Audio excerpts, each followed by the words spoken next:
Está Bueno, buenísimo. Bueno, entonces capaz que yo arranco un poco, sí, después les paso la palabra. Arranco dándoles la bienvenida a todas las personas que hoy nos acompañan, agradeciendo a Sandra especialmente por haber accedido a bueno, dar esta capacitación, esta charla en el día de hoy, y agradeciendo a todos los que hoy se encuentran presentes. Decíamos también ahí medio en la previa que hoy estamos en una... Siempre vamos como extendiendo nuestras redes del proyecto. Yo soy la coordinadora regional, no me presenté en realidad, bueno, mi nombre está allí en la Mirna Campoleoni, soy la coordinadora regional del proyecto de adaptación al cambio climático en el río Uruguay. Estamos muy contentos porque con esta actividad estamos dando inicio a un ciclo. Si bien ya veníamos desde que inició este proyecto haciendo charlas, haciendo capacitaciones y actividades de difusión y de sensibilización mediante esta forma también que tenemos, digamos, de comunicarnos y de llegar un poco a todos los lugares del proyecto, pero la actividad de hoy es especial, además, porque estamos empezando a desarrollar un ciclo de intercambios regionales entre dos proyectos que tenemos en la región de América Latina, en esta región de América Latina, que están financiados por el Fondo de Adaptación, implementados por la CAF, por la Corporación Andina de Fomento, y a su vez ejecutados por el Programa de Naciones Unidas para el Desarrollo. Estos dos proyectos, el nuestro se llama Adaptación al Cambio Climático en el Río Uruguay, el otro proyecto se llama Adapta Clima. Nuestro proyecto, como ustedes saben, es binacional y se desarrolla en las localidades, digamos, costeras del río Uruguay, es binacional entre Argentina y Uruguay. Y en el caso del otro proyecto, Adapta Clima, es un proyecto que se desarrolla entre Chile y Ecuador.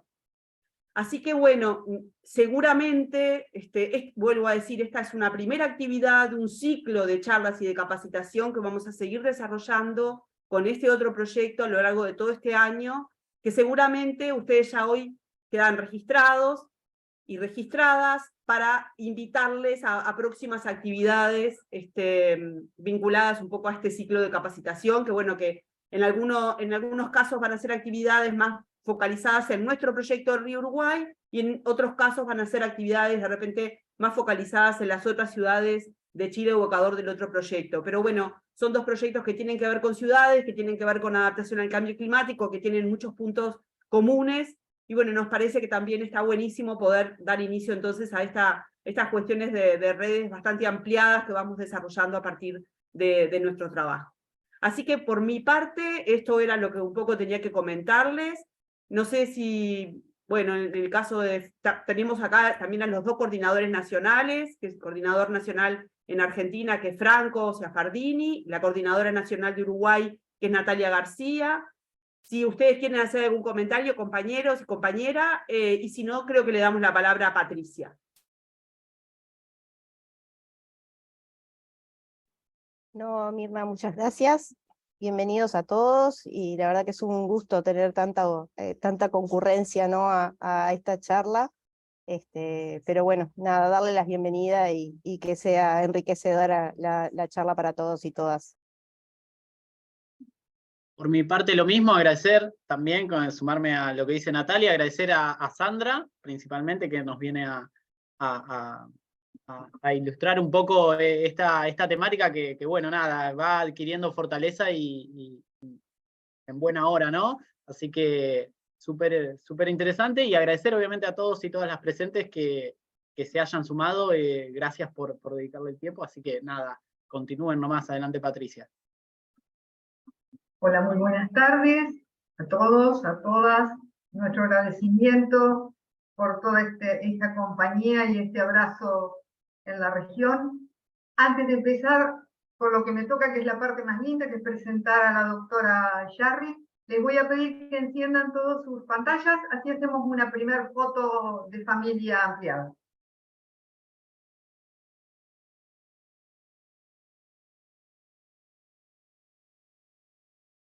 ¿Me avisas, Laura, cuando tengas las capturas, por favor? Sí, ahí va.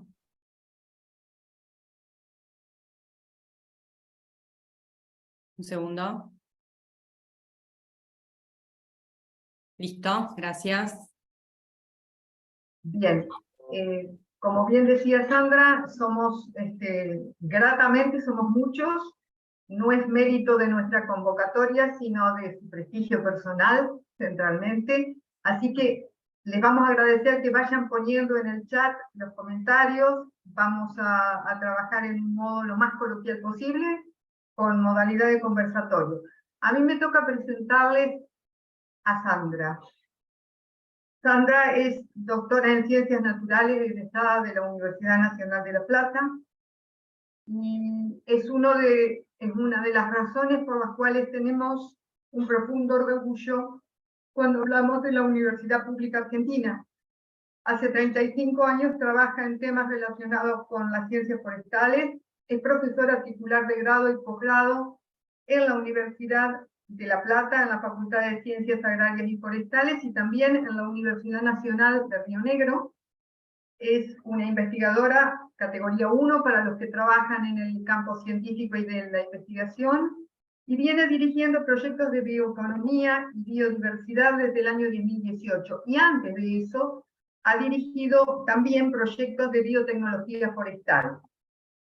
Es parte integrante de los científicos que trabajan en el proyecto Copy-Tree-Coast de la Unión Europea.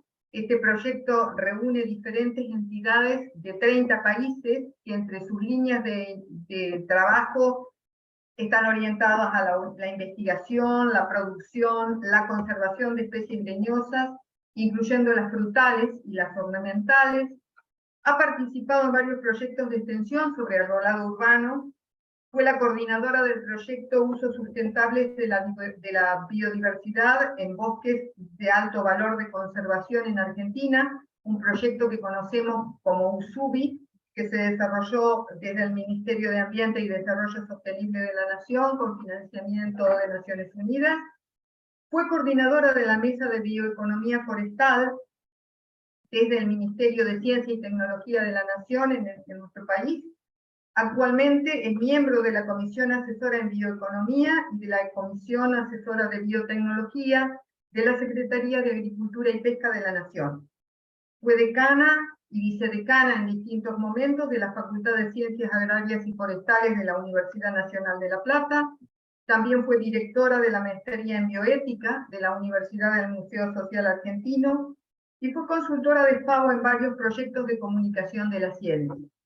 Prometí leer todo esto en 2 minutitos, no para agobiarlos, sino para decirles que están en buenas manos y que nos vamos a embarcar en un conversatorio donde Sandra no va a hacer una presentación basada en alguno de los muchos trabajos científicos de investigación validados con documentos, con papeles de trabajo, en instancias de verificación entre pares, sino que nos va a acompañar y nos va a ayudar a repensar las dificultades que tienen centralmente los responsables de las políticas públicas locales en nuestras ciudades, pequeñas, medianas y grandes, y los responsables de llevar esas políticas a cabo, tendiendo un puente que no siempre está lo suficientemente establecido entre lo que es la investigación científica y lo que es la posibilidad de hacer aplicaciones concretas de estos saberes y de estos conocimientos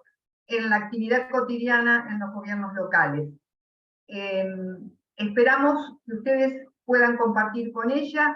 Cada cosa que nos va a contar no va a ser más que un título, probablemente una pequeñísima aproximación a procesos que son complejos, que son densos, que tienen una sólida carga de investigaciones, ensayos y estudios previos, pero que están presentados aquí del modo más accesible posible en función de ayudarnos a resolver los problemas de todos los días cuando gestionamos las soluciones y las adaptaciones basadas en naturaleza y basadas en ecosistemas que tienen además la exigencia y la necesidad ineludible de trabajar con las comunidades también como parte de la solución, en procesos participativos, y donde a veces no nos alcanza saber cómo se denomina lo que debemos hacer, sino que necesitamos un muy buen acompañamiento para no cometer errores, para no saltar pasos y para no tener frustraciones importantes.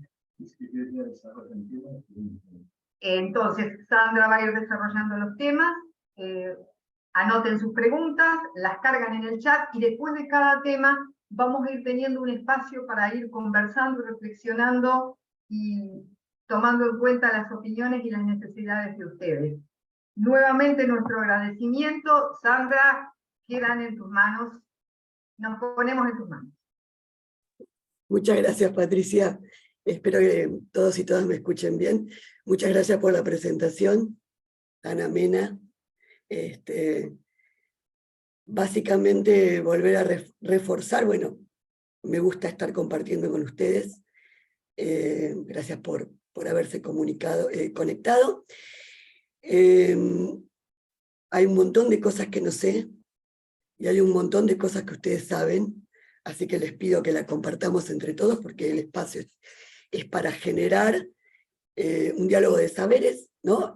Ya veo que hay múltiples disciplinas, y estos temas solo se pueden abordar desde la multidisciplinariedad, así que yo les pido que intercambiemos, que me interrumpan cuando quieran, que me pregunten, que aporten, que den opinión, y si es necesario que me corrijan. Son temas muy amplios y muy complejos, como dijo Patricia, imposibles de abordar en una hora, así que lo que vamos a hacer es como una especie de tentempié, ¿no? Vamos a ver de qué se trata esto, para que ustedes puedan identificar qué otras necesidades tienen, para después hacer más charlas, profundizar en capacitaciones, o sea, como un disparador.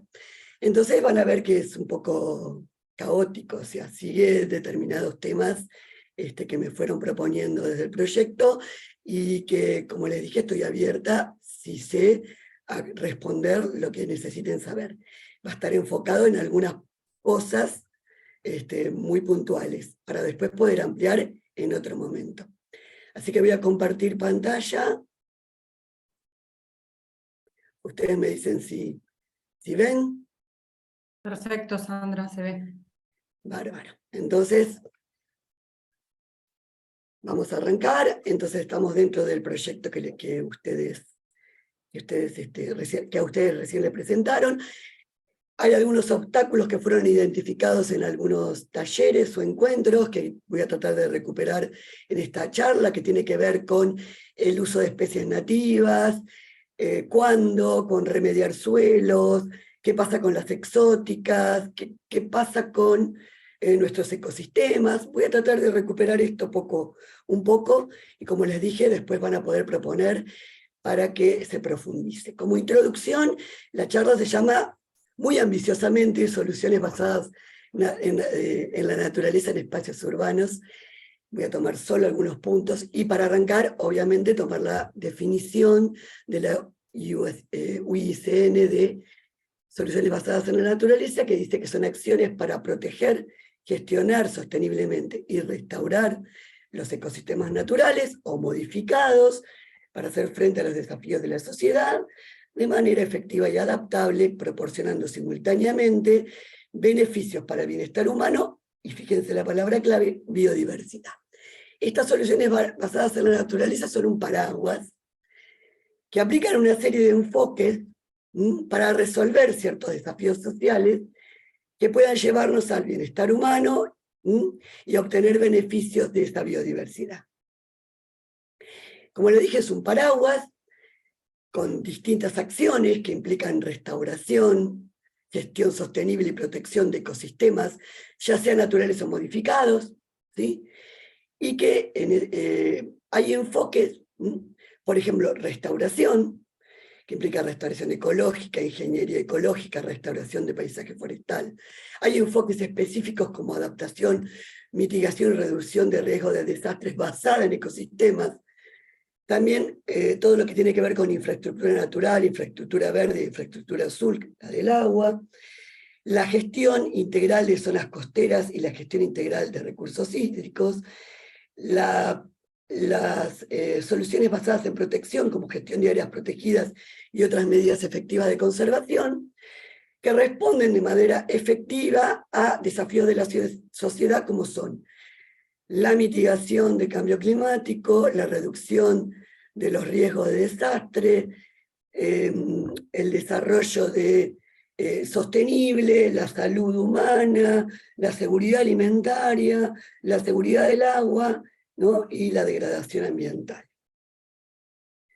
Tiene, como les dije, enfoques basados en ecosistemas, que se basan en el uso sostenible de la biodiversidad y los servicios de los ecosistemas como parte de una estrategia general de adaptación donde siempre están implicadas las personas. Hay estrategias basadas en comunidades para mejorar la capacidad adaptativa de comunidades locales hacia los cambios climáticos y enfrentarse a nuevos retos y a este entorno cambiante, y enfoques basados en riesgo de desastres que se relacionan con la variabilidad climática, con eventos extremos, y estas son cosas que seguramente han visto. Algunos de los ejemplos tienen que ver en la adaptación basada en ecosistemas, por ejemplo, la reforestación de manglares, la revegetación riparia, que tiene mucho que ver con los ambientes en los que ustedes están trabajando, el restablecimiento del flujo hídrico, la rehabilitación hidrológica, la conservación y manejo sostenible de bosques, ¿no? La adaptación basada en comunidades como sistemas de captación de agua de lluvia en ciudades, huertos elevados urbanos, herramientas de participación social, o la adaptación basada en riesgos de desastres, como los sistemas de alerta temprana, la instalación de equipos de medición, ¿no? Y todo lo que ustedes seguramente han estado hablando. Por ejemplo, esta es una mirada de la utilización de soluciones basadas en la naturaleza para la gestión del agua a nivel de paisaje y a nivel regional, donde vemos que hay ciudades, hay pueblos, hay ecosistemas naturales, hay cursos de agua. Entonces se trata de manejar las cuencas hidrológicas, que son las fuentes de agua, ¿no? Ver qué ecosistemas están regulándolas. La creación de desviación natural para reducir las inundaciones, el cultivo fuera de los sitios urbanos, ya sea en terrazas para reducir la erosión o en sistemas agroforestales, generar zonas de amortiguamiento, ¿no? Para mantener la calidad del agua, la protección y recuperación de manglares, estuarios, playas, la conservación y restauración de humedales, la protección y restauración de arrecifes, si es el caso de costas del mar, la cosecha de agua dentro de la ciudad, la depuración de aguas residuales, espacios verdes en zonas urbanas para manejar la infiltración y todo lo que tiene que ver también con el arbolado urbano, mejorar la infiltración y la escorrentía urbana, una serie de medidas que se pueden tomar a nivel de paisaje y a nivel regional, porque esa es la mirada que hay que darle, que sean soluciones integradas a nivel de paisaje, multidisciplinar, multisoluciones, mirando todos los aspectos de cómo funciona la naturaleza y cómo ese funcionamiento de la naturaleza puede ser llevado a resolver situaciones, sobre todo en espacios urbanos. Las soluciones basadas en la naturaleza también son una herramienta muy poderosa para generar empleo, lo que se llama empleo verde, es empleo digno, ¿sí? Que nos lleve a una transición justa. Así que son muy buenas también como herramientas para eso, y también traen muchos beneficios económicos, ¿sí? Se invierten 170.000 millones de dólares anuales en beneficios, por ejemplo, en restauración ecosistémica, y esto era en el 2017, varios millones en evitar daños de inundaciones, nos ayudan a alcanzar 85 de las 169 metas de los objetivos de desarrollo sostenible, tienen que ver con todo lo que se habla sobre finanzas verdes, ¿sí? Entonces, desde el punto de vista de política pública, es interesante invertir en soluciones basadas en la naturaleza y ir circulando bastante inversión o finanzas internacionales para que se lleven a cabo. Porque todos los países que han firmado las metas de los Objetivos de Desarrollo Sostenible los tienen que alcanzar de alguna manera. Algunas cuestiones básicas que debemos compartir para tener una noción de por qué estamos mirando a la naturaleza como solución a varios de los problemas que nosotros mismos hemos generado, tienen que ver que en la naturaleza no hay desperdicios, ¿sí? Lo que se expulsa vuelve a ser utilizado, la circularidad natural que hoy está siendo tomada como concepto también en la economía circular y en la bioeconomía circular. Nada desaparece, solo cambia de sitio, ¿sí? Entonces todo va a parar a alguna parte, todo funciona como una orquesta, la naturaleza sabe lo que hace, es el resultado de miles de años de evaluación. Todo cambio importante realizado por el hombre en un sistema natural resulta en una modificación que puede ser perjudicial o no, de alguna manera, dependiendo del grado de daño, puede poder restablecerse. Entonces, hay un montón de cuestiones que tienen que recuperar para poder hablar de soluciones basadas en la naturaleza, que tienen que ver, por ejemplo, con los niveles de organización natural, desde organismo, población, comunidad, ecosistema, bioma y biosfera, que tiene sus propias propiedades emergentes cada nivel, que tiene su forma de organizarse, todo lo que tiene que ver con la organización en redes tróficas, en este planeta Tierra, casi todo se trata de comer y ser comido, y cómo son esas relaciones, y cómo han evolucionado en el tiempo. La construcción de estas pirámides de energía, nosotros nos alimentamos con energía del sol, que es captada por los productores, que pasa a los consumidores, de ahí los de distinto orden, de ahí a los descomponedores, y en cada nivel se va perdiendo energía. No es un sistema totalmente eficiente, solamente una parte de la energía que entra al planeta puede ser usada. Entonces hay un ciclo de la materia que es cerrado y un flujo de la energía que es abierto. Hablamos de ciclo cuando es cerrado, hablamos de flujo cuando está abierto. Y eso así funciona acá, así funciona en el planeta Tierra, y tenemos que saber que eso es lo que sucede. Entonces les pregunto, todos deben saber qué es un ecosistema, si alguno se anima a hablar el micrófono y decirme qué es. Lo hacemos más fácil, mientras yo tomo agua.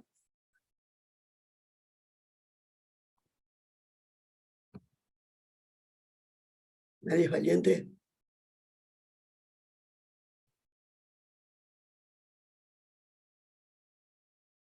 Un ecosistema es un sistema, ¿no? Y un sistema que era un conjunto de partes que funcionan como un todo organizado, que el funcionamiento y el producto de funcionar juntas estas partes es mucho mejor que si cada una funcionase sola. ¿Sí? O sea, sería, nada, empiezo a tirar a ver si alguien se anima. Dale. Sería como la interacción de distintos subsistemas que componen este sistema, ¿no? Como Siempre en un sistema hay interacciones, ¿sí? Hay intercambios.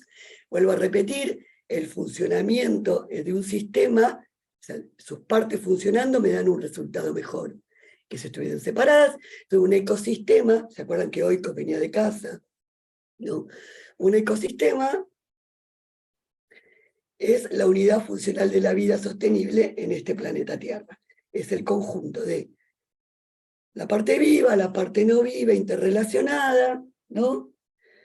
Una comunidad, biocenosis, en relación con su biótopo, o la parte no viva, todos intercambiando información, todos ajustándose para funcionar y seguir sobreviviendo en un planeta que como es. Porque hay dos certezas que tenemos, ¿no? Por ahora, una es que nos vamos a morir, salvo que la edición génica rompa esa barrera, y la otra es que vivimos en un planeta cambiante, ¿sí? Entonces esto cambia todo el tiempo, y hay una forma de organizarse que encontraron los organismos vivos aquí para poder seguir viviendo mientras el planeta cambia. ¿Hasta ahí vamos? para que haya un ecosistema, pero muy simple, hay una estructura, o sea, hay componentes, porque es un sistema que puede ser vertical o puede ser horizontal, cómo están distribuidos los componentes en el terreno, y cuáles son los estratos, si es vertical, ¿sí? Por ejemplo, la máxima expresión de biodiversidad de un ecosistema terrestre serían las selvas, donde hay múltiples estratos, ¿sí? Epífitas, lianas, ¿no?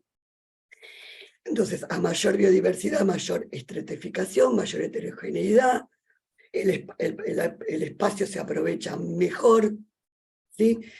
Hay mayor cantidad de poblaciones, y los nichos, el nicho ecológico es como si fuese la profesión de una especie, para hacerlo muy simple. El hábitat es el domicilio, el lugar que ocupa, el nicho sería la profesión, que es lo que hace, cómo come, dónde vive, cómo se relaciona. Entonces, a mayor estrato y mayor estructura vertical y horizontal, mayor cantidad de componentes, mayor cantidad de nichos especializados, y ahí ojo con lo que hacemos y que queremos poner en cada lugar. Y la otra mirada es que el ecosistema funciona. Funciona y tiene 5 propiedades emergentes o cuestiones fundamentales, que son la productividad, que vendría a ser a nivel de comunidad la fotosíntesis, a nivel, es cómo fijan energía las plantas, la convierten en biomasa, tiene una producción bruta, una productividad neta, ¿no? Que eso también es la base del manejo sostenible de un ecosistema, que quedará para otra charla. El consumo, que es la respiración, cuánto se usa de eso que entró como energía, a nivel de ecosistema se llama consumo. Los ciclos biogeoquímicos, ¿se acuerdan de la escuela? El del agua, el del carbono, el del nitrógeno, cómo va circulando esto por el planeta. La regulación y control que tiene ese ecosistema, de alguna manera han evolucionado en el tiempo y se autorregulan, ¿no? Y funcionan, como les decía, como una orquesta. Por ejemplo, aparecen determinadas flores, aparecen los polinizadores, ¿no? Y eso va funcionando así, está regulado. Y algo muy importante, la sucesión ecológica, que es la historia del ecosistema en el tiempo, es cómo evoluciona en el tiempo, ¿sí? ¿Qué es lo que le va pasando? También un concepto muy importante para aplicar soluciones basadas en la naturaleza. La sucesión, entonces, empieza, puede ser primaria o secundaria, primaria donde no había nada, secundaria donde hubo antes algo, por ejemplo, hay un incendio en un bosque y todo vuelve a arrancar. Entonces, una cuestión importante cuando uno por ahí quiere restaurar o quiere hacer algo, después lo vamos a ver, es que de acuerdo a cómo está ese terreno, hay que apuntar a diferentes estadios de etapas sucesionales de un ecosistema. Lo primero que aparece son plantas pioneras que pueden estar al sol y que empiezan a generar condiciones, empiezan a regenerar suelo, empiezan a generar protección para que puedan aparecer otras plantas, que pueden ser perennes, que luego pueden pasar a las leñosas, que pueden ser arbustos, que luego pueden pasar a un bosque joven y que después pueden pasar a un bosque maduro. Y todo esto es muy, muy dinámico, va evolucionando. Si se produce un impacto, que no es súper dañino, la vegetación sola, con el tiempo y con muchos años, puede evolucionar progresivamente hacia estadios más maduros. Esto tiene muchísimas implicancias en el manejo sostenible de ecosistemas. Entonces acá hay otro mito que a veces hay, es que esta estrategia de evolución en el tiempo del ecosistema trata de lograr una estructura orgánica lo más diversa posible, dentro de los límites impuestos por la materia y la energía disponibles. ¿Se acuerdan que se habla de un clímax del ecosistema? Pero ese clímax es un clímax climático, está determinado por el clima del lugar. Y si en algún momento se hablaba de que se llegaba a un equilibrio, y se sabe perfectamente hoy que ese equilibrio es dinámico, que ese ecosistema nunca se queda ahí arriba donde está la línea recta de la curva, y que en tiempos geológicos y en tiempos largos, en esos ecosistemas ocurren disturbios naturales que llevan el ecosistema para atrás y que luego trata de volver ahí para adelante, para atrás, para adelante. O sea que los ecosistemas naturales están adaptados a sufrir disturbios y que tienen su propia capacidad de recuperación. Si nosotros estudiamos esa dinámica ecosistémica, podemos utilizarla para ciertas acciones humanas para manejar y restaurar ecosistemas. Básicamente, en este planeta Tierra, todo esto nos lleva a un solo lugar, que es la recolección y el almacenamiento de información. Me encantaría preguntarles por qué digo esto, en qué me baso para decir que la vida en este planeta se basa en juntar información, y que cuanto más información, mayores posibilidades de sobrevivencia tenemos, y que solo se trata de eso. Entonces, estos ecosistemas tratan de llegar a un estado de equilibrio dinámico, donde los conceptos de homeostasis y de resiliencia entran a jugar, ¿no? Otra cosa fundamental es que esto ocurre en millones de años de evolución, ¿sí? Y que la aparición de estos organismos en los ecosistemas ha sufrido procesos históricos y que han hecho que crezcan juntos. Por eso cuando uno piensa, bueno, vamos a poner un árbol acá, bueno, ¿qué otros organismos están asociados a este árbol, ¿no? Entonces hay muchas interacciones intra e interespecíficas entre todas las especies. Entonces hay simbiosis, hay comensalismos, hay mutualismos. Incluso las plantas y los animales han aprendido en el curso de evolución a modificarse morfológicamente, porque la estructura está relacionada con la función, siempre en los organismos. Entonces empiezan a aparecer picos de aves que están adaptadas a determinadas flores, plantas que para no ser comidas y evitar el herbivorismo se asocian con las hormigas, flores que tienen esos aspectos para atraer polinizadores. Bueno, cosas que hay que tener en cuenta, bacterias que se asocian a las raíces, que hay que tener en cuenta cuando uno piensa en una solución basada en la naturaleza. Hay un montón de relaciones dentro de esos ecosistemas. Otra cuestión importante de los ecosistemas es que brindan servicios. Servicios que pueden ser de apoyo, de regulación, de abastecimiento y servicios culturales. Es muy interesante poder profundizar en servicios ecosistémicos y en la valoración de esos servicios ecosistémicos que hoy tienen no solo un valor ambiental y ético, sino un precio también en el mercado internacional. Los servicios de apoyo son necesarios para producir otros servicios, por ejemplo, los ciclos de nutrientes, los de regulación, por ejemplo, la regulación hídrica, los culturales, que son no materiales, ¿no? A través de la herencia cultural, y esto acá tiene que ver todos los conocimientos tradicionales, toda la mirada de mundo que tienen ciertas comunidades que viven en esos ecosistemas, y de abastecimiento, por ejemplo, alimentos. Y hoy hay otro enfoque que también es importante explorar, que es el enfoque Una Salud, que básicamente dice que si los ecosistemas no están sanos y funcionando, en base a lo que les acabo de decir antes, si todo eso no pasa, el ecosistema no está sano, y necesitamos ecosistemas sanos para que haya salud humana y animal. Ese es el enfoque One Health, ¿no? Otro temita. Por ejemplo, servicios ecosistémicos de los humedales, acá hay algunos, ustedes los deben tener muy claros, porque están trabajando en ciudades que tienen que ver, algunas con humedales, ¿no? Entonces hay servicios culturales, de recreación, de saberes y de tradicionales de comunidades que han vivido siempre ahí, de abastecimiento, como materias primas, y el uso sostenible de biodiversidad para alimentos, la regulación, como secuestro de carbono, mitigación de inundaciones, ¿no? Una serie de servicios que prestan esos ecosistemas. Pasemos a otra cosa. ¿Qué son estas plantas? Así voy saltando rápido. ¿Qué ven acá? ¿Saben cuál es de todas estas el aloe vera? Las dos de abajo. Las dos de abajo, bien. Son dos aloes. Entonces les estoy mostrando porque quiero entrar al tema biodiversidad.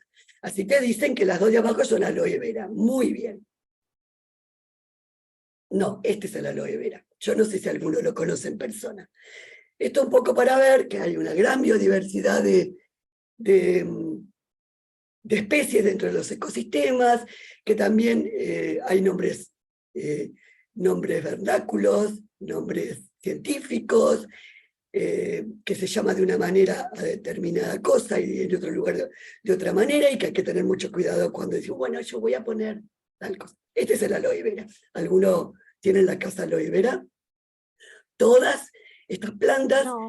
estas plantas tienen una particularidad muy, muy interesante, que es que tienen ciertos compuestos que le ayudan a reparar, autorreparar sus heridas. Por eso son tan buenas en la reparación de epidermis nuestras. Y, por ejemplo, algunos de estos, como el aloe arborescens, que está arriba, este que está acá, es muy bueno y se usó, por ejemplo, para las quemaduras en Chernobyl. Entonces, ¿qué es la biodiversidad? La biodiversidad es la variedad de vida en un área determinada, ya sea de plantas, animales y de organismos, ¿sí? La variabilidad de vida de nuestro planeta. Esta biodiversidad tiene 3 niveles: ecosistémica, que se da de acuerdo a la variedad de hábitats que hay en el planeta, ¿no? Específica, que es lo que vieron recién en el aloe, hay diversidad de especies y géneros, como en un mismo género, aloe, tiene distintas especies, y dentro de las especies está lo que se llama diversidad genética. Los genomas, lo que está contenido dentro de nuestras células, ¿sí? La pérdida de biodiversidad, cuando desaparece una especie, es irrecuperable, salvo que nos pongamos a hablar de biotecnología en otra charla. Entonces, hay distintos también tipos de biodiversidad, la alfa, gamma, beta, de acuerdo a si es de una comunidad, de una región y la relación que hay entre ambas. Y algo muy importante es que hoy también se habla del componente intangible y del componente tangible de la biodiversidad. La sociobiodiversidad, es decir, todos los saberes que tienen las comunidades locales y los indígenas sobre la biodiversidad, que son un capital intelectual, y que por supuesto están con biodiversidad biológica, y que hoy también hay que tenerlo en cuenta como parte fundamental de la biodiversidad, y que está en las metas de la Estrategia Nacional de Biodiversidad, que hoy tiene un enfoque muy fuerte hacia la sociobiodiversidad, y es el rescate de estos saberes. ¿Por qué es tan importante la biodiversidad? Aparte de tener un valor ambiental, un valor ético, un valor estético, porque atrás de esto se está manejando un montón de dinero. Pero uno también, cuando está fomentando la recuperación y el uso sostenible de la biodiversidad, también está mirando cuánto dinero puede entrar por eso, si se usa de manera sostenible. Por ejemplo, a nivel de ecosistema, con ecoturismo, uno puede ganar cientos de millones, pero si uno va a la búsqueda de genes o bioprospección, como se llama, uno puede meterlo en industria farmacéutica y otras industrias, son decenas de miles. Entonces tiene un valor también geopolítico, un valor estratégico y un valor que tiene que ver con el dinero y con la brecha entre países ricos y países pobres, y el desarrollo de tecnología, la soberanía tecnológica y un montón de cosas más. La cuestión es que las ciudades necesitarán cada vez más la biodiversidad. Si estamos buscando ciudades resilientes, ¿sí? Necesitamos biodiversidad, ¿no? Entonces, ¿hasta acá vamos? ¿Alguna duda existencial que podemos tratar? No. Vamos. Perfecto. Bueno, entonces vamos a otro lugar. Bueno, las ciudades tienen que ser cada vez más diversas. Bueno, uno piensa enseguida en parques, en áreas verdes, en el arbolado, y habían recuperado ahí en uno de los talleres qué pasa con las especies autóctonas, nativas y todo lo demás. Bueno, ¿qué diferencias hay desde lo conceptual? Bueno, hay especies, tanto animales como vegetales, que son endémicas, otras que son pandémicas, otras que son cosmopolitas. Endémicas, que esto tiene que ver con su área de distribución y con lo que ha pasado con la historia del planeta en su construcción y cómo se han separado los continentes y después cómo se ha aislado áreas, cómo hay islas, hay lugares que se han separado, hay procesos de especiación, hay un montón de cuestiones que pasan, barreras geográficas que hacen que haya especies endémicas que pertenecen a una región o un lugar específicamente, ¿sí? Por ejemplo, esa es Phytolacca tetrámera, ¿no? Es una fitolaca que está en la provincia de Buenos Aires, que es endémica. Hay especies pandémicas, que tienen distribuciones amplias, como el puma, y hay especies cosmopolitas que a veces las podemos encontrar en casi todo el mundo, como la lentejita de agua, ¿no? Entonces, de acuerdo a la distribución se pueden clasificar. También hay especies autóctonas o nativas, ¿no?, que se encuentran dentro de su área de distribución natural o originales, donde se empezó a originar la especie y tiene su área de dispersión. Esa es una especie nativa, ¿no?, que la naturaleza genera a lo largo de la evolución, interactúa con ese medio, con esa calidad de sitio, si lo quieren llamar, con la fauna de esa región, por ejemplo la mara patagónica, ¿no?, y son muy interesantes y hoy están muy de moda. Vieron que todo el mundo dice, bueno, plantemos nativas, pongamos nativas, y ahí hay que tener cuidado. Entonces, la planta nativa lo es siempre respecto a un lugar geográfico, ¿sí? Las plantas nativas de una ciudad o de toda Argentina pueden ser que no funcionen en un lugar cuando la quieren poner, porque no hay que perder de vista que esas plantas nativas tuvieron un proceso de evolución con ciertas características del hábitat, en conjunto con otras especies, con otros microorganismos, con otras condiciones ambientales. Entonces ahora uno dice, bueno, ¿sí?, pongamos nativas, ¿no?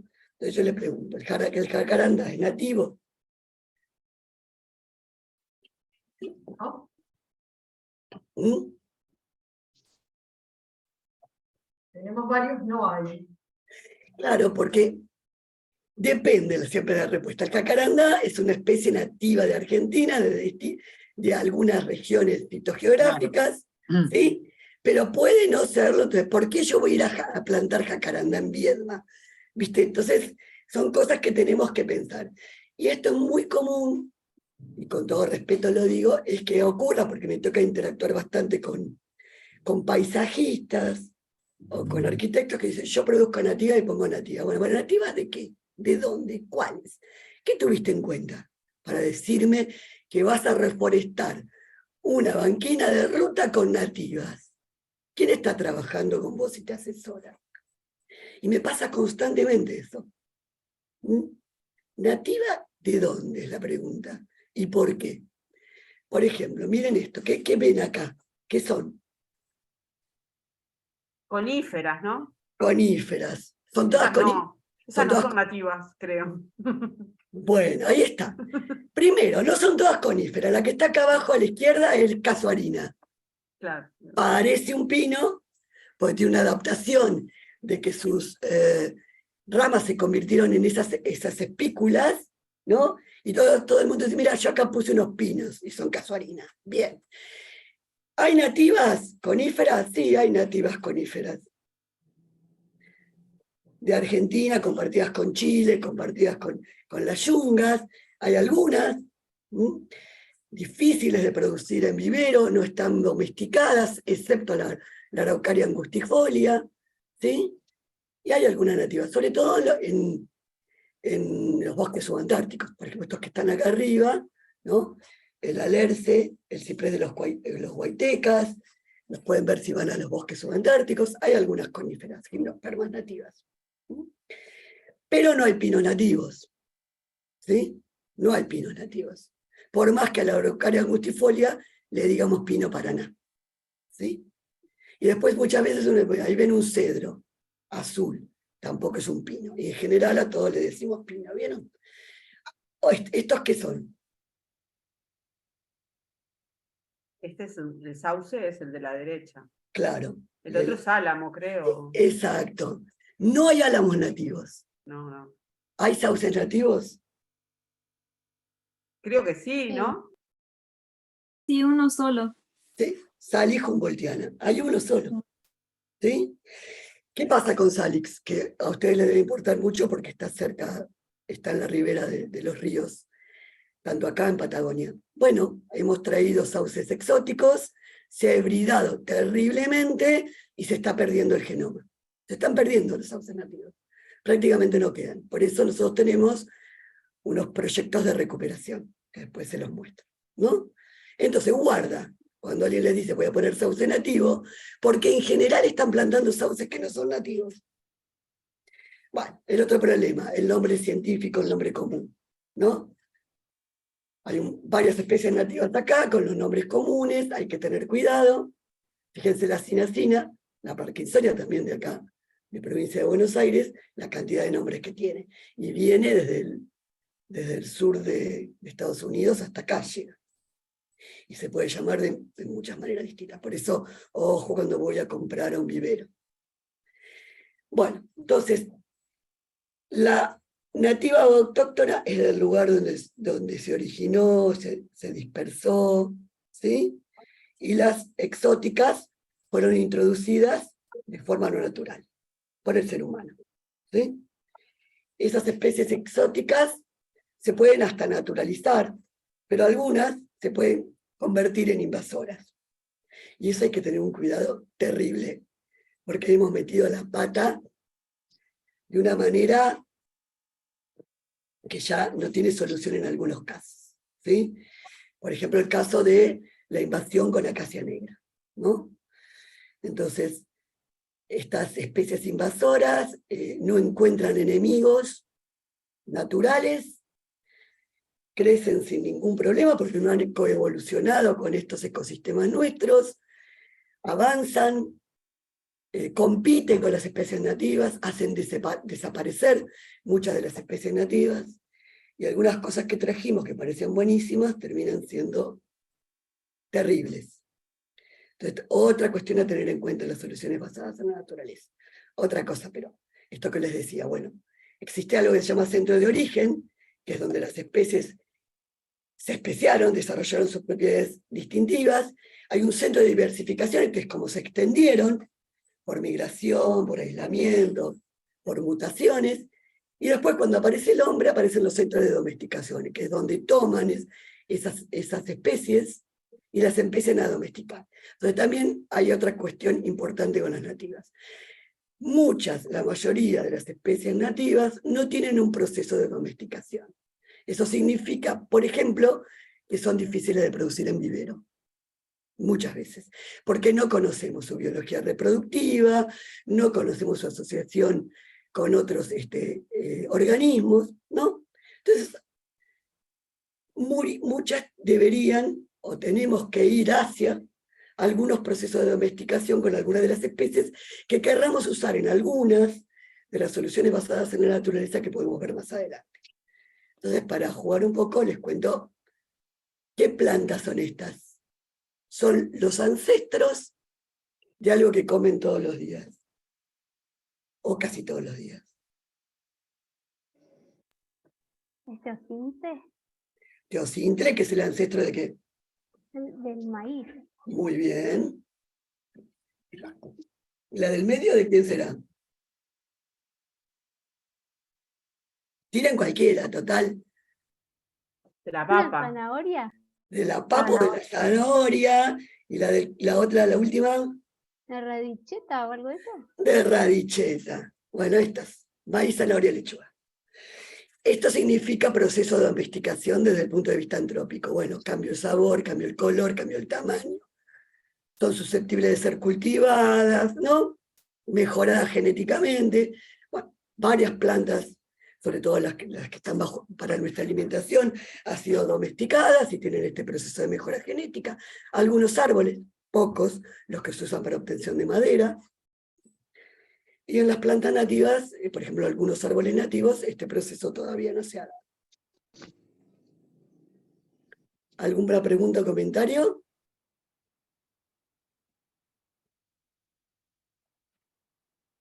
Bueno, sigo. Avance, señora. Una pregunta, Sandra. ¿Qué? El alpataco. Sí. Tenemos en Misiones, que es un árbol inmenso, y en la Patagonia es un arbusto. ¿Cómo es esto? Mira, primero tenemos que ver si lo que vos estás mirando es un alpataco, ¿no? Entonces, porque ponerle a alguien dice, bueno, son prosopis que ahora se llaman Neptuma, el género cambió, y esa forma de las plantas tiene que ver con su ambiente. Una planta o un animal crece y tiene una estructura, ¿no? Una fisonomía que tiene que ver con lo que su ambiente, su hábitat, su calidad de sitio, el clima le permiten.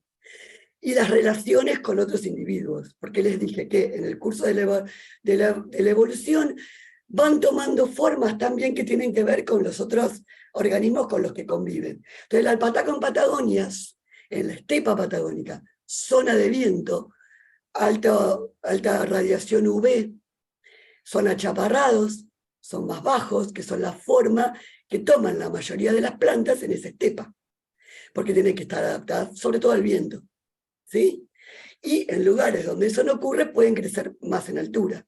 De igual forma tenemos que ver qué especie es cada uno, ¿sí? Pero básicamente, Héctor responde a esto. También tenemos que, bueno, siempre va a pasar, van a encontrar que en determinado lugar un árbol o una especie tiene una forma y en otro lugar tiene otra porque se adapta a las condiciones ambientales. ¿Responde a tu pregunta eso? Sí, totalmente. Ok, bien. Eso también va a tener injerencia en el fruto, en el tipo de fruto, cuando fructifican, cuando no, cuando aparecen los dispersores, un montón de cosas. Bueno, entonces, volviendo a las soluciones basadas en la naturaleza, en ciudades, hay varias formas de poder incluirlas, como por ejemplo suelos permeables, arbolado, ¿no? Que tiene que ver con cambiar el microclima, fachadas verdes, captación de agua, restauración de zonas verdes. Hay varias opciones. Dentro de las soluciones basadas por la naturaleza hay una que se llamaba adaptación basada en ecosistemas, ¿se acuerdan? ¿Sí? Que se basan fundamentalmente en el uso de la biodiversidad y los servicios ecosistémicos como parte de una estrategia más amplia que pueda ayudar a las personas a adaptarse al cambio climático, ¿no? Entonces, para esto hay que saber mucho más de todo lo anterior que yo dije, y por eso cualquier implementación de una solución basada en la naturaleza o una adaptación basada en ecosistemas debe ser multidisciplinaria, integral a escala de paisaje, adaptativa. Una sola persona, ni de casualidad, puede saber todo lo que hay que saber para hacer esto, ¿no? En las soluciones basadas en ecosistemas hay varias, pero la restauración de bosques es una, ¿no? Que permiten evitar erosión, corregir cuencas, servicios ambientales, sumideros de carbono, reservorio de biodiversidad, fuente de alimentación, la restauración de humedales, que amortiguan inundaciones y sequías, entre otras cosas, filtran agua, mantienen las condiciones ambientales, y alguna realizada por el hombre, por ejemplo, es la tendencia actual a que siempre hemos practicado hasta ahora una agricultura insustentable. ¿Cómo pasamos a una agricultura sustentable en donde entran una serie de conceptos como la regeneración, la agricultura regenerativa, y entre ellas los sistemas agroforestales, que es la combinación de los árboles con cultivos y con ganado también puede ser. Esto es una cosa bastante interesante y sostenible desde el punto de vista ambiental. Bueno, para hacer esta restauración basada en ecosistemas, hay que tener en cuenta algunas cosas. Primero, que la restauración en sentido estricto es imposible de lograr, porque nadie conoce el ecosistema prístino que había en ese lugar. Solamente podemos tener un ecosistema de referencia, ¿no? Hay un ecosistema al que uno quiere llegar, que es el ecosistema objetivo, que seguramente será lo más parecido, de acuerdo a la información que podemos compilar, a ese ecosistema que evolucionó en ese lugar. Entonces, partiendo de un sistema degradado, y dependiendo del estado de degradación, tenemos distintas acciones. Una es, cuando está muy hecho pelota, y ya se degradó un montón, el reemplazo, que se llama reclamación. Algo está tan mal que hay que reclamar.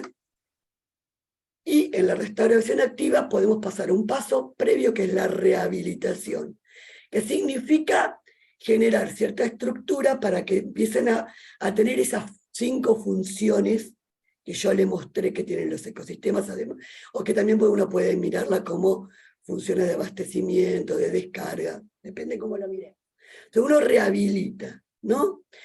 Y luego puede pasar a una especie de restauración ecológica. Puede haber una restauración pasiva, que es cuando uno lo deja que siga solo, o una restauración activa, que es cuando tenemos que intervenir porque las cosas están mal. Entonces, siempre escucho, bueno, porque ahora hay que restaurar este lugar, voy a poner nativas. A ver. Para poner, por ejemplo, árboles nativos, tienen que estar las condiciones dadas para que ese árbol pueda crecer. A veces la cuestión está tan mal que tengo que arrancar por pioneras o exóticas que me permitan restablecer la estructura y la función, fundamentalmente el suelo y las condiciones de protección, para que nosotros podamos poner esas especies que estaban antes. Entonces tampoco ese amor de vamos todos a poner nativas, porque no funciona así. ¿Sí? Bien. Entonces, esto también necesita una profundidad de estudio que no abarca esta charla. En esa restauración ecológica podemos hacer reforestación, pero también recordemos que restaurar no es solo plantar árboles, ¿sí? Puede implicar sucesión secundaria, o sea, promover, ir generando las etapas sucesionales, poner corredores biológicos, ¿sí? Y hay algo también que se llama remediación. A ver, ese ecosistema es el vertedero de un montón de polutantes. ¿Qué hacemos? Bueno, entonces, les decía, no se puede volver al estado original, es mucho más que plantar árboles, y no una única especie, va todo lo asociado con esos árboles. Son varias medidas en conjunto, ¿sí?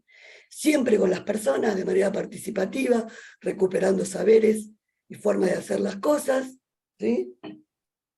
Y tratando de restablecer las funciones, el flujo y la dinámica de los ecosistemas. Entonces, remediar. ¿Cómo puedo remediar? Hay una forma de remediar suelos y aguas y ciertos lugares del ecosistema con fitorremediación. Fito quiere decir plantas o vegetales. Entonces puedo utilizar plantas, pero también cuidado, ¿no? Porque también he escuchado cosas de este tipo. Bueno, vamos a remediar estas aguas que vienen con residuos cloacales, entonces vamos a poner un montón de árboles que van a alimentarse de esas aguas. Bien. ¿Dónde guarda los contaminantes esa planta? ¿Qué hace con los contaminantes esa planta? Los tira al ambiente, los tiene en la raíz, los guarda en la biomasa, porque si yo después pretendo cosechar esa madera y había metales pesados, ¿a dónde está? Y después la voy a quemar. Esa estrategia de absorber los polutantes del suelo, ¿es porque la planta los absorbe o porque hay organismos asociados que le ayudan a absorberla? Hay un montón de preguntas que nos tenemos que hacer. Entonces, en este camino de la fitorremediación, hay que atravesar generación de conocimiento, sobre todo con las plantas nativas. Hay un montón de gente trabajando en esto, ¿no? Entonces, no todas las plantas fitorremedian, no todas las nativas fitorremedian, no todas sirven, y hay distintas estrategias. Entonces hay que saber cuál es la disposición última de esas plantas que estamos usando para fitorremediar, para saber qué planta elegir de acuerdo a la estrategia de fitorremediación que tiene, ¿sí? Esto es una de las cosas que hicimos en el laboratorio. Que lo hicimos con el sauce nativo y que lo hicimos con el ceibo. Bueno, probamos si el sauce tenía capacidad de fitorremediar cobre, por ejemplo, y otras cosas que también estuvimos probando, en condiciones de laboratorio, en condiciones de campo, pero garantizando con marcadores moleculares que estábamos trabajando con sauces nativos, ¿no? También recuperamos este genotipo, esos sauces nativos, para ser reintroducidos, tanto por técnicas convencionales como por técnicas biotecnológicas.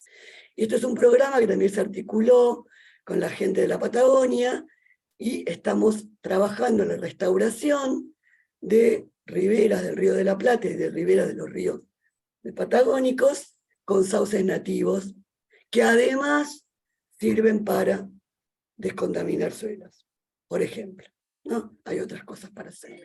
En el Ecoparque en Buenos Aires hay piletas de fitorremediación, hay fuentes para fitorremediar. La Universidad de Flores hizo como unos biorrollos con un sustrato donde ponían plantas que sabían que tenían capacidad fitorremediadora en el riachuelo, y lo pueden poner en la ribera. Y bueno, hay varias opciones para las costas de ríos, para remediar suelos y aguas, ya sea en la ciudad, ya sea en zonas urbanas. Voy a seguir rápidamente porque si no se nos agota el tiempo.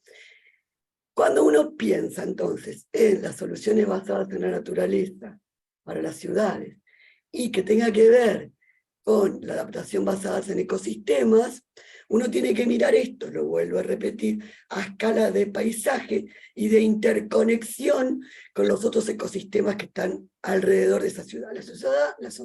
La ciudad no es una isla, ya está, nos pusimos ahí, tendríamos que haber pensado qué iba a pasar en un mundo cambiante para poner en determinados lugares ciertas ciudades. Obviamente va a haber corrimiento de ciudades con cambio climático, pero bueno, hay soluciones que podemos establecer en cosas que ya tenemos hechas, ¿no? En las ciudades, azoteas y muros verdes, huertos urbanos, esto es todo lo que es infraestructura verde urbana, humedales artificiales, biorremediación de los cuerpos de agua dentro de la ciudad, manejo integrado de agua y residuos, reforestación, en lo posible con especies nativas.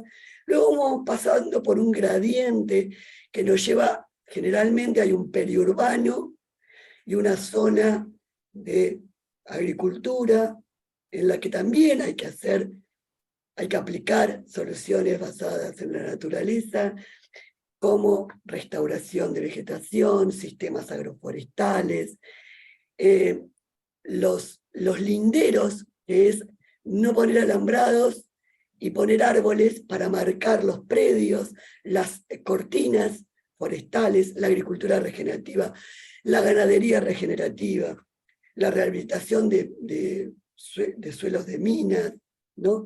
La erradicación de especies invasoras, por favor. Todo lo que tiene que ver con refugios, con biocorredores. Y después la restauración, también si hay cercanos bosques, bosques, ¿no? Y eso ya es otra área del saber, con varias de las cosas que se pueden hacer para restaurar esos ecosistemas forestales. Entonces, siempre lo debemos mirar más allá.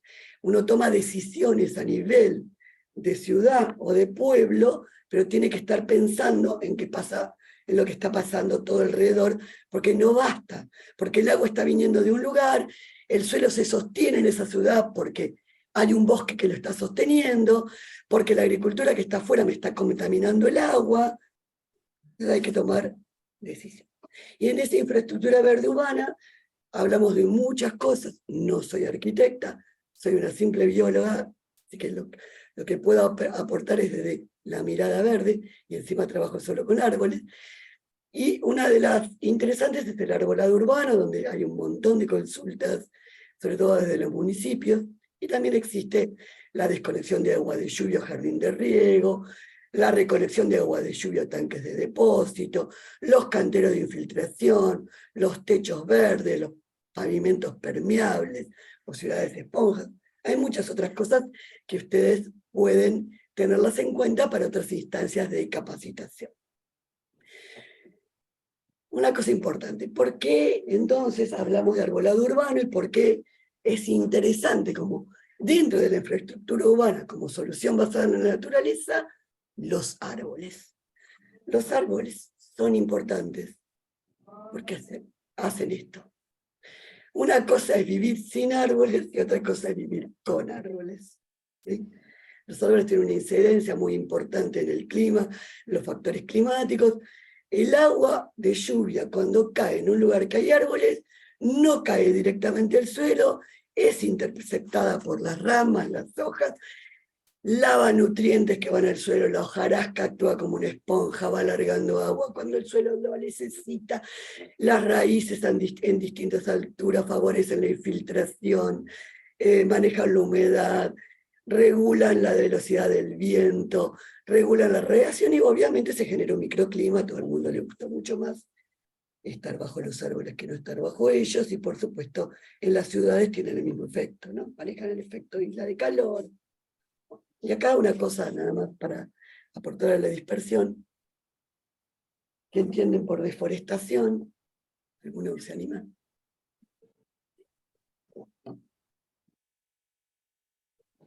La falta de árboles. Claro, eso es lo que generalmente uno cree, pero deforestación es la pérdida neta de superficie de bosque nativo para un uso sustitutivo. Por lo tanto, si yo veo que están cortando los árboles de la plaza, no estoy deforestando. Y la otra cuestión que hay que tener en cuenta en esto es que uno puede hacer un manejo sostenible de los bosques nativos y hacer cosecha forestal en los bosques nativos, y un manejo sostenible de ese bosque. Se pueden hacer intervenciones. Y que una de las acciones puede ser sacar árboles. Entonces, otro mito es que cuidado cuando la gente se empieza a abrazar un árbol porque alguien lo quiere cortar. Hay árboles que están ahí y no pueden estar. Un árbol plantado por el hombre, si lo sacamos, no estamos deforestando. Y hay que tomar una serie de medidas para saber riesgos y un montón de cuestiones que pueden estar sucediendo con ese árbol.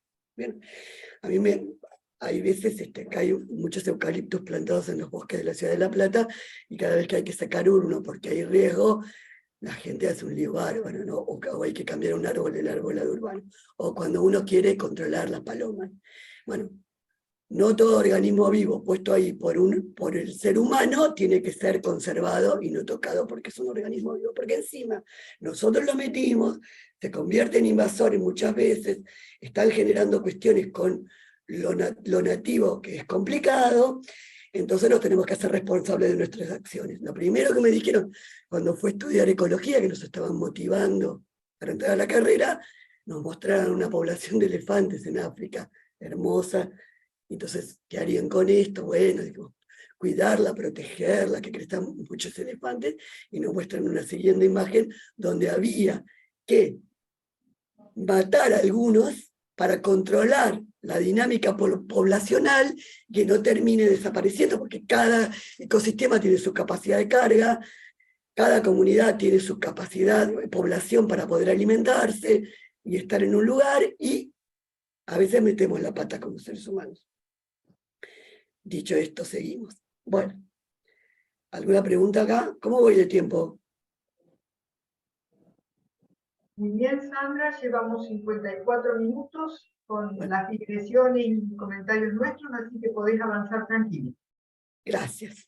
Bueno, entonces otra cuestión que apareció ahí es, bueno, ¿qué pasa con las especies nativas, con los viveros de nativas? ¿Es tan así que tenemos que poner todo el arbolado de nativas? Bueno, les dije, las plantas son nativas o exóticas en relación a un área geográfica. que no tiene que ver con nuestros límites políticos, ¿no? Cada planta tiene una distribución específica, así que guarda eso primero.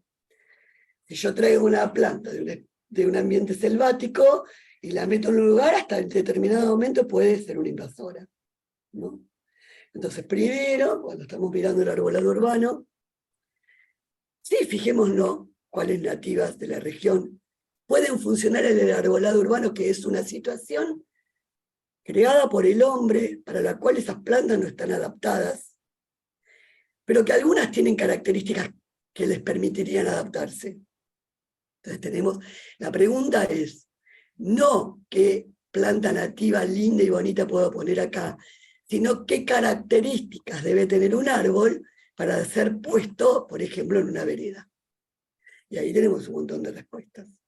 Si es nativa es mejor, si es nativa de una región cercana, podría ser un segundo anillo de elección.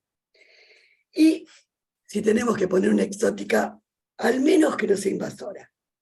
Tengo un vecino que puso acá en la puerta un ligustro, y yo le explico que vienen los pájaros, se comen el fruto, llevan la semilla, y están tapando la selva en galería, ¿no?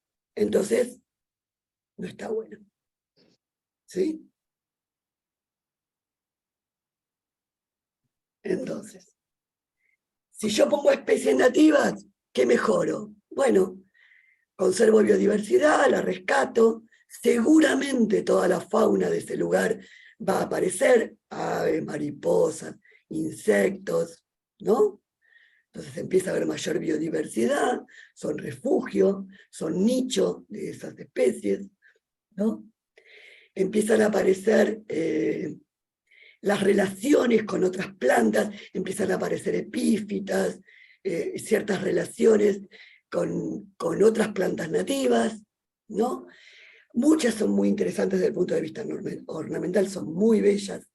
El proceso de arbolado urbano en nuestro país siguió más o menos el mismo proceso que las forestaciones, con los emigrantes europeos que trajeron las plantas con las cuales ellos estaban acostumbrados a convivir, y también con paisajistas de Francia, de Alemania, que eran invitados a diseñar los paisajes y los árboles que tenían que ir en nuestras ciudades. Ustedes saben que La Plata fue primero diseñada y después fue construida, y que una de las cosas características de la ciudad de La Plata es el arbolado, ¿no? Y que en algún momento, sí, algunos dicen que estaba planteado que cada calle tenga su especie de árbol, que eso después resultó costoso. Y bueno, y hoy ven, y ese arbolado había que pensarlo hace más de 100 años, y tenemos problemas con el arbolado, ¿sí? Porque los criterios para elección no fueron los que se conocen hoy, porque esto también tiene un cúmulo de conocimiento para hacerse. Bueno, estas plantas nativas también se relacionan con diversos usos, ¿no? Y saberes tradicionales, como por ejemplo usarlas para medicina, para tintas, para perfumes, son melíferas, ¿no? Y le da mayor sentido, o sea, si uno puede poner en la ciudad planta nativa de ese lugar, esa ciudad cobra una identidad particular, ¿no? Y una estética particular, y un sentido de pertenencia que es diferente si pongo dos fresnas, ¿no? Y pueden ser fuentes de alimento. Ahora, esta moda de poner nativas tiene una limitante hoy en el país, que es que necesito plantas. Necesito plantas nativas, necesito plantas que sean de calidad, porque si no, no van a sobrevivir. Una planta de calidad para poner ahí tiene ciertas características, y en cantidad, que tampoco encontramos. Entonces ahí es donde surge la pregunta esta de, no sé si tienen alguna pregunta o comentario, si no sigo y dejamos todo para el final, de los viveros, ¿no? ¿Vieron? Bueno, hay una moda de vivero de nativas, una cosa impresionante, municipios, provincias promoviendo. Es muy interesante porque los viveros son generadores de mano de obra, por supuesto son una parte fundamental de las soluciones basadas en la naturaleza que tengan que ver con la adaptación basada en ecosistemas y con la infraestructura verde, por ejemplo, ¿no?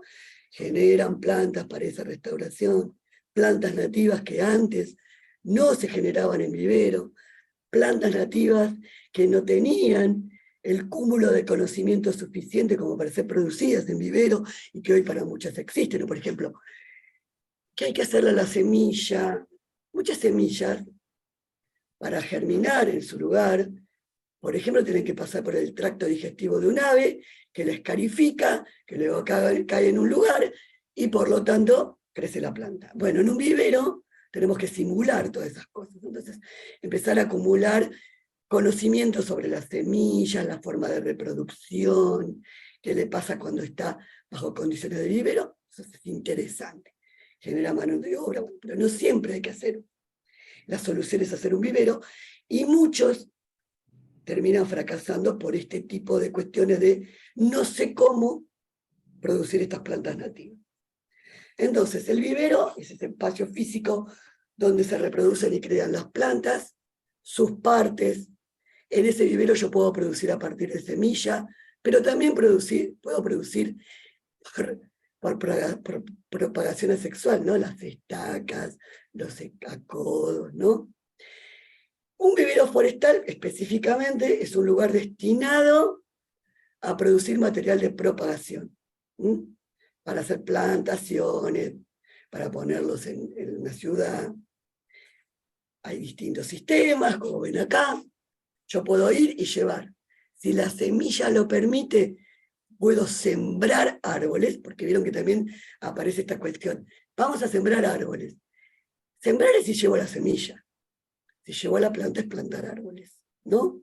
Para plantar árboles necesito plantas, si fuesen para arbolado urbano tienen ciertas características, cierto tamaño, cierto tiempo en vivero, tienen un costo mayor.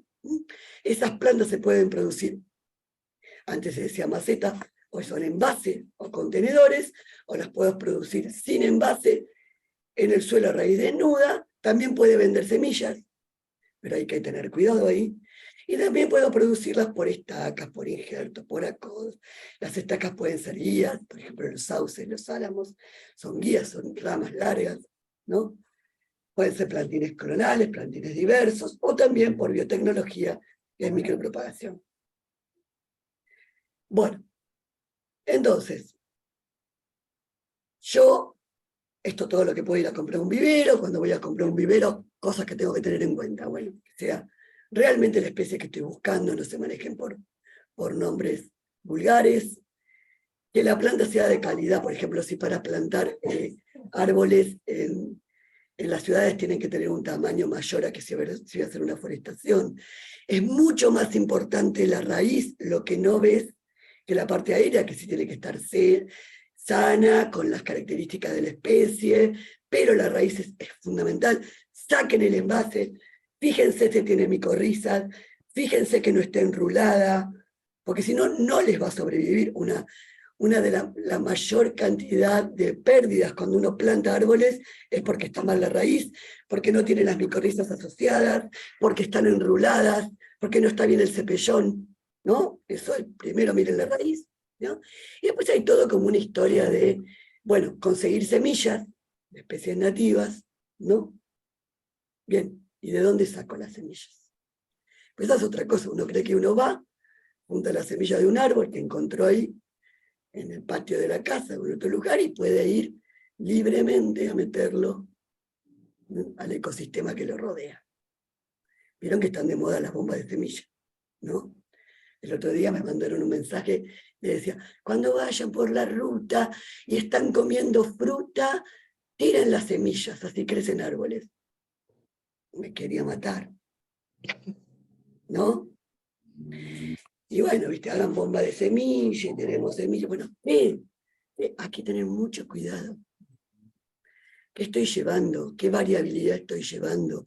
¿Qué especies estoy llevando? ¿En qué lugar?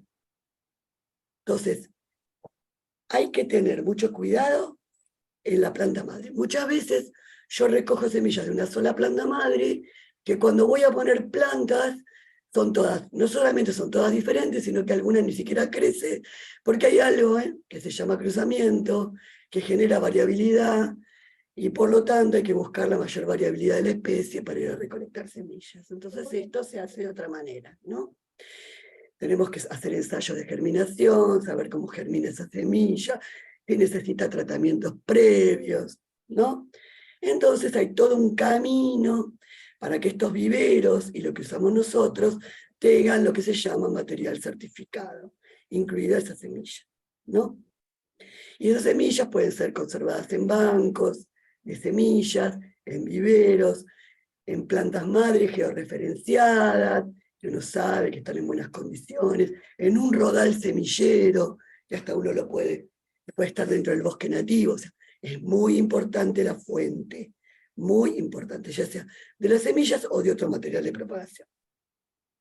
Y otra cosa a tener en cuenta es que los viveros, la mayoría de viveros en la Argentina de nativas, no están registrados en el INASE, no están registrados en el SENASA, por lo tanto, todavía no tenemos claro si es un material de calidad, la identidad de las plantas que están vendiendo, y una serie de cuestiones, así que si van a hacer un vivero, hay normativa. Acá y en otros países debe pasar lo mismo.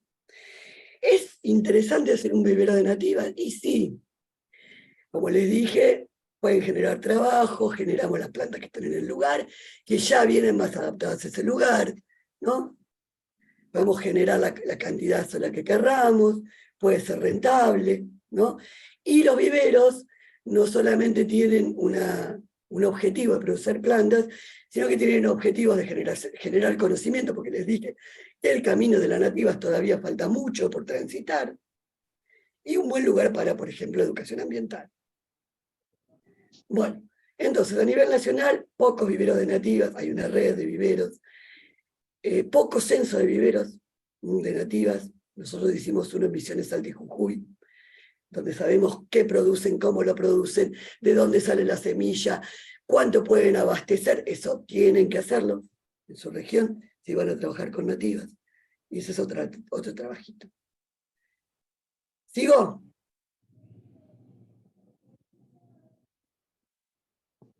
¿Alguien quiere hacer alguna pregunta? Si no, continúa Sandra.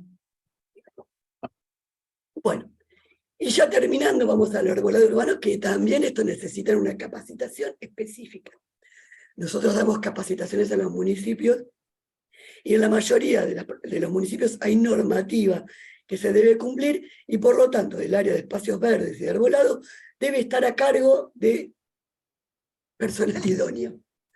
Algo que no sucede normalmente, y obviamente debe tener un plan de manejo y gestión del arbolado y de áreas verdes sostenible a largo plazo multidisciplinar.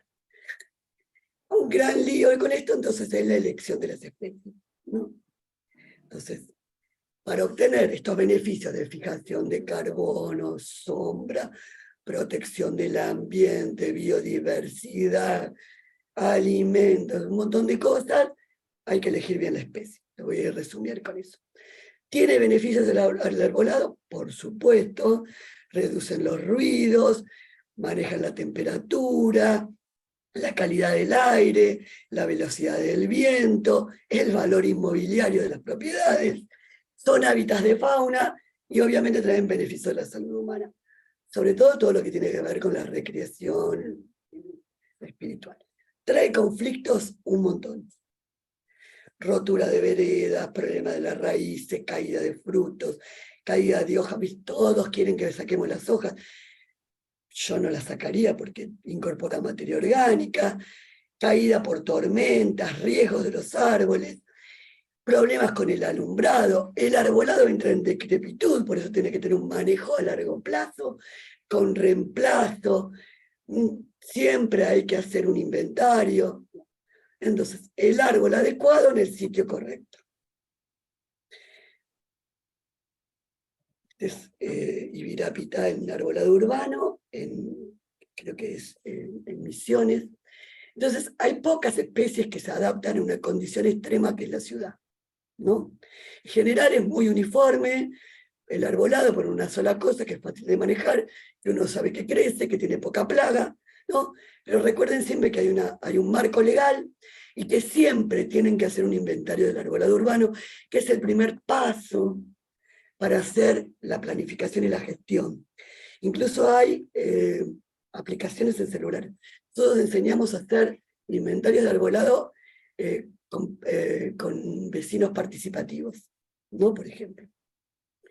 Bueno, hay ciertos criterios para elegir, árboles, ¿no? Por ejemplo, si se adapta a las condiciones, si es rústico, si es longevo, la forma de la copa. Típico de, ¿cómo es que se llama? De un curso de una capacitación de arbolado urbano, por ejemplo. Que no tengan espinas, que no sean alergénicos, que no tengan raíces superficiales, que sean rústicos, ver que no tengan que no sean atacados por plagas del lugar, ¿no? Ese tipo de cuestiones. Bueno, hay ejemplos de ciudades que hoy en Argentina que están usando soluciones basadas en la naturaleza. Por ejemplo, bueno, encontré en un atlas de naturaleza urbana, Rosario Resiliente, y se ve que está trabajando, Buenos Aires también, tiene plan la ciudad de Buenos Aires, hay en Santa Fe una serie de combinaciones, ¿no? de infraestructura verde y soluciones basadas en la naturaleza que ya se están aplicando en el país. Ustedes deben conocer muchísimos ejemplos más. Dos conceptos que le quiero dejar para retirar mi charla. Es muy interesante que me tocó vivir en Corea el año pasado, en Corea del Sur. Los bosques de salud, sobre todo después de pandemia. Los bosques de salud, que pueden ser plantados o naturales, son bosques donde se potencia la salud, no solo del ecosistema, sino humana. En este bosque que me tocó visitar, es este que está a la derecha arriba, las construcciones eran ecoconstrucciones de madera del mismo lugar, manejando la energía y un montón autosostenibles, donde además uno hacía actividades de yoga, meditación, nos llevaban al bosque y colgábamos unas hamacas y nos ponían música y nos dejaban ahí meditando. Había también sesiones de masajes, secciones de agua termal. Entonces, después de COVID, la construcción de bosques de salud alrededor de las ciudades es un concepto muy interesante porque además esto les lleva a ganar muchísimo dinero. Uno paga por ir ahí, ¿no? Y quedarse un tiempo. ¿Sí? Eso está buenísimo. Y la otra cosa que es la tendencia a que los bosques nos pueden alimentar, ¿no?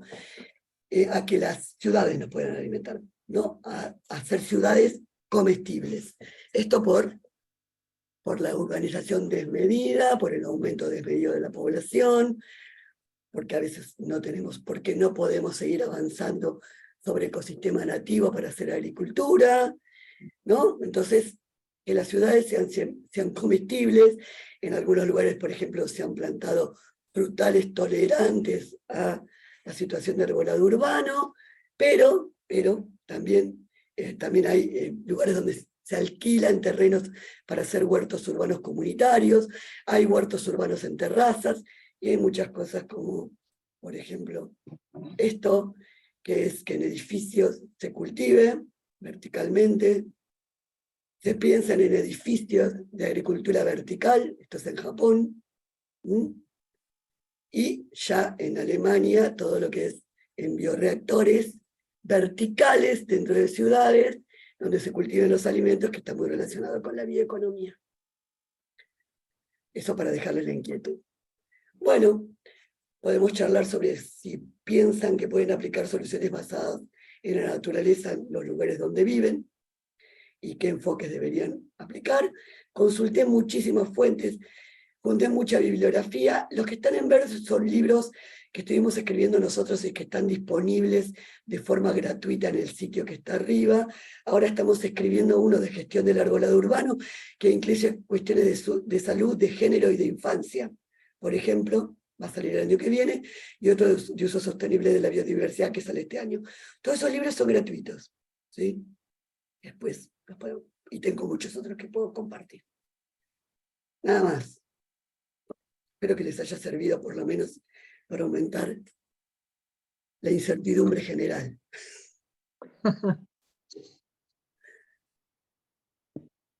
Muchísimas gracias, Sandra. La verdad es que, como siempre, es un placer escucharte y avanzar en este terreno de asumir inconclusiones, a partir de lo que vamos aprendiendo, lo que tenemos que ir desechando y las cosas que nos quedan a investigar hacia adelante. Estamos más que interesados en saber qué opinión tienen ustedes, cómo les ha resultado esto. Para nosotros es sumamente valioso porque el proyecto de adaptación al cambio climático sobre el río Uruguay opera en un territorio donde todos vivimos cerca de algún curso de agua. La provincia de Entre Ríos en particular es un gran humedal. Y muchas veces morimos de éxito intentando intervenciones que rehabiliten, que restauren o que recuperen, simplemente porque no tenemos en cuenta buena parte de las cosas que nos has planteado. Los escuchamos y las escuchamos.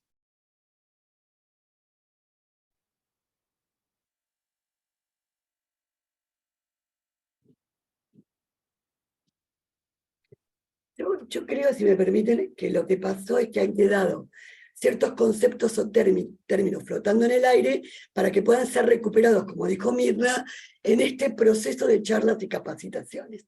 Era lo único que queríamos lograr. Bueno, sembrar una semilla, como venimos charlando, ¿no? Sembremos la semilla de la duda y de la necesidad de saber más. Yo dije un montón de palabras que hoy están en la fila 1 de la agenda mundial. Regeneración, solución basada en la naturaleza, adaptación basada en ecosistemas, convenio de diversidad biológica. No hablé del protocolo de Nagoya. Miren, el RED, todos los convenios que tenemos internacionales que tenemos, sistemas agroforestales, miren, le metí un montón de palabritas claves que lo único que pretendo es que alguna vez pidan que le den una charla especial de eso, nada más. Así que si no hay más que preguntar, me parece que al menos quedan esas dudas.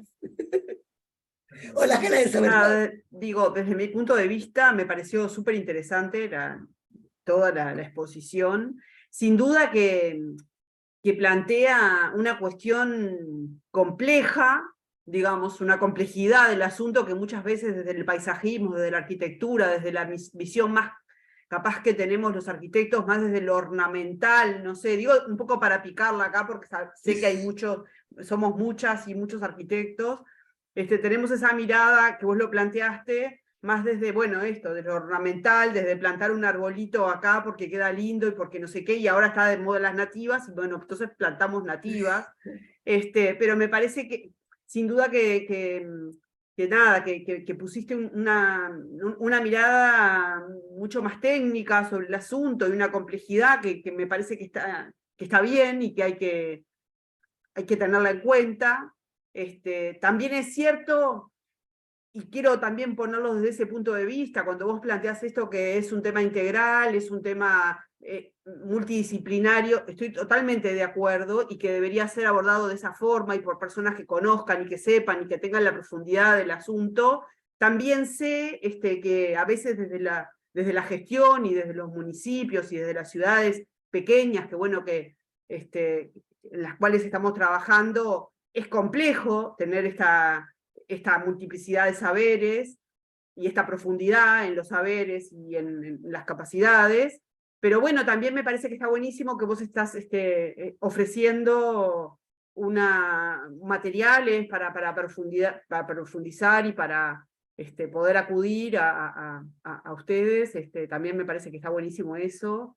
Por supuesto que desde el proyecto también intentamos facilitar ese acceso. No sé, así que desde mi punto de vista, la verdad que agradecerte muchísimo porque estuvo buenísima. No sé si alguien quiere hacerle algún otro comentario. Mirna, muchas gracias. Digo una sola cosita. Todos estamos cerca de una universidad pública, en Argentina y en otros países. Y nosotros tenemos la obligación de compartir nuestro conocimiento. Es obligatorio hacer extensión. Siempre vas a encontrar a alguien como yo que sabe una bocha de algo que va a estar dispuesta a dar una charla y compartirla. Porque es nuestra obligación moral. Venimos de la universidad pública pagada por el pueblo y hay que devolverle al pueblo lo que nos dieron. Entonces, desde ese lugar, no te imaginas la cantidad de personas que tienen ganas de compartir, de escribir y de capacitar. Nosotros participamos un montón. Entonces, siempre tienen cerca, vayan a buscarlos. Sí, sí. Vayan A a ver, de hecho, yo estoy de acuerdo absolutamente también con lo que tú decís. De hecho, incluso muchísimas de las charlas que hemos propiciado desde el proyecto, digo, como esta, Claro, pero del también, municipio. o sea, son... El son- municipio a veces claro, no se acerca. bueno, ahí va, no sé. Entonces, el municipio y el grupo tiene toda la posibilidad de hacerlo, no tiene que tener miedo, siempre va a encontrar a alguien que los quiera ayudar, que pueda compartir. Vuelvo a repetir, siempre tenemos posibilidades con financiamiento público para hacer proyectos de extensión. Nosotros ahora estamos revalorizando el arbolado urbano con niños de la escuela primaria, ¿no? Entonces siempre hay oportunidades de que, porque acá dicen, bueno, ¿cómo hacemos? Hay algunas preguntas, dicen, ¿cómo hacemos si no nos escuchan cuando estamos en la gestión, o si no encontramos a alguien idóneo para hacerlo? Bueno, esto es una red de, hay que hacer una red de conocimiento, una red de favores y una red de colaboración. Esto que ustedes están generando es una red, y por ahí circula. Una que no dije, que es ¿por qué los ecosistemas guardan información? Porque nosotros todos estamos escritos en un código de 4 letras. ¿Se acuerdan de nina, timina, citosina, guanina? ¿No? Eso se escribe en un código y nosotros tenemos libros. La naturaleza guarda libros en biblioteca y esos libros tienen información para cambio climático, por ejemplo. Entonces, la naturaleza guarda en bibliotecas la información, por eso hay que conservarla, ¿sí? Cuando deforestamos, quemamos una biblioteca de Alejandría por día. Ese es un concepto que no se le deben olvidar, y es un concepto para que guarden en sus ciudades bibliotecas. Guardamos información para sobrevivir. Bueno, eso porque me había olvidado. Excelente. Y es bueno esto que surge al final, es decir, arrancamos agradeciendo la universidad pública, la producción de conocimiento, también es soberanía, también es autonomía, y nuestras investigadoras trabajando a partir de nuestras problemáticas son quienes mejor nos pueden ayudar a desentrañar los problemas que muchas veces tomamos soluciones o incluso nos adaptamos a problemas que son planteados en otros territorios a partir de otros intereses y a partir de otras historias y aprendizajes. De modo que, de nuevo, muchísimas gracias, Sandra, y a todo el mundo que nos ha seguido acompañando. Una cosa, esto no es posible sin el enfoque social, porque antes había un enfoque cientificista, técnico, que tiene todo el saber para hacer las cosas. No, a ver, esto tiene que tener un enfoque social, cualitativo, con la gente, para la gente, como le quieran llamar, pero hoy sin las ciencias sociales no existe esto, de verdad. O sea, a ver, yo tengo que tomar mano, y otra cosa, la comunicación, sin expertos en comunicación, no, o sea, esto es bien multidisciplinario.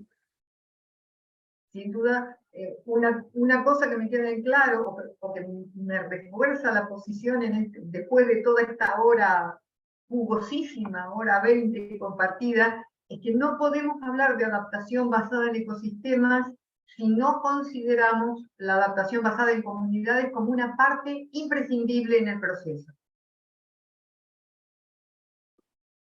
No hablo más, si me dejan hablo todo el día, así que me callo.